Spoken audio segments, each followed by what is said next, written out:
Hello friends, welcome back to my channel Priya's unique world. Climate చూసారా ఎంత బాగుందో. చల్లటి గాలి, కోకిల కూతలు, టెంపుల్ నుండి వస్తున్న సుప్రభాతం. ఇది కదా గుడ్ మార్నింగ్ అంటే. ఇంకా తొలి ఏకాదశి రోజు అయితే మార్నింగ్ లేచి హెడ్ బాత్ చేసి దేవుడికి దండం పెట్టేసుకున్నాను నేను. ఇంకా తొలి ఏకాదశి రోజు పెద్దవారి ఆశీర్వాదం తీసుకుంటే చాలా మంచిది అని చెప్తూ ఉంటారు కదా. ఇంకా మేమందరం అయితే మా తాతగారి ఆశీర్వాదం తీసుకున్నాము. మా ఇంట్లో పాలు పొంగిచ్చారు. ఇంకా పరమాన్నం అయితే మా ఇంట్లో చాలా ఇష్టంగా తింటారు.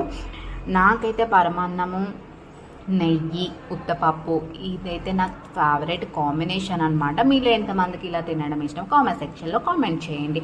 అండ్ చాలామంది రిలేటివ్స్ వచ్చారు మా ఇంటికి. చాలా డేస్ తర్వాత అందరినీ కూడా మీట్ అయ్యాను నేను. ఇంకా చాలా ఫొటోస్ దిగాము, చాలా ఎంజాయ్ చేసాము డే మొత్తం కూడా. ఇంకా లంచ్కి అయితే మేము చికెన్ తీసుకొని వచ్చాము. కొంతమంది నాన్ వెజ్ తింటారు, కొంతమంది నాన్ వెజ్ తినరు ఏకాదశి రోజు. బట్ మేమైతే తింటాము, ఎవరిష్టం వాళ్ళది కదా. అంతే ఈ వీడియో. Thank you for watching. Do share, like, comment and don't forget to subscribe my channel. This is yours Priya signing off. Bye.